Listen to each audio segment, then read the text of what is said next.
दिग्गज नेता शिवपाल सिंह यादव आज राम राम का जाप कर रहे हैं।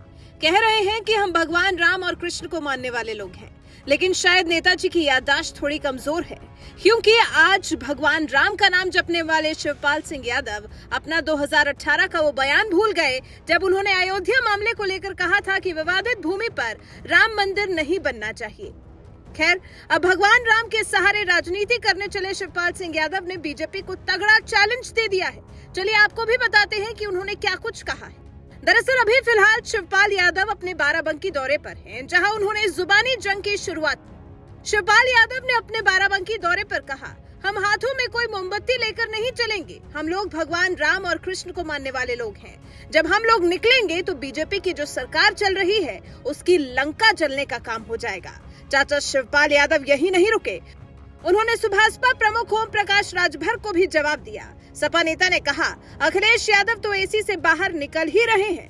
अब नए नए राम भक्त बने शिवपाल यादव का वो बयान भी आपको सुनाते हैं, जिसमें उन्होंने राम मंदिर बनने पर आपत्ति जताई थी। भारतीय जनता पार्टी की सरकार को हटाना है, इसलिए हम सब लोग इकट्ठे होकर के इस चुनाव लड़ेंगे। जब इलेक्शन आता है, चुनाव आता है, तब वो ये राम मंदिर वाला मुद्दा उठाते हैं।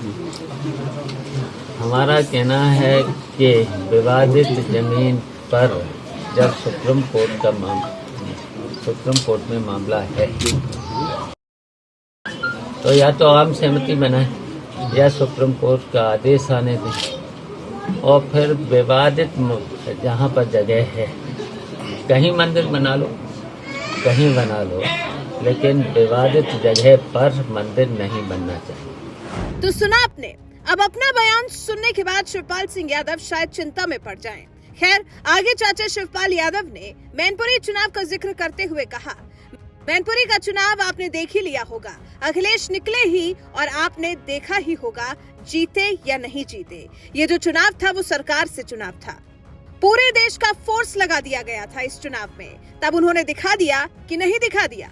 इसके बाद शिवपाल सिंह यादव ने निकाय चुनाव पर कहा, ये चुनाव जानबूझकर टाला गया है और आरक्षण में जो कमियां की गई वो सामने आ चुकी हैं। ये कमियां जानबूझकर की गई हैं। जबकि सपा नेताओं पर हो रही कार्रवाई पर उन्होंने कहा, सत्ता में हम लोग भी रहे हैं, हमने हमेशा विपक्ष को भी दर्जा दिया है और उनका भी सम्मान किया है। लोकतंत्र में एक सत्ता पक्ष होता है और एक विपक्ष होता है, ये तो संविधान का हिस्सा है।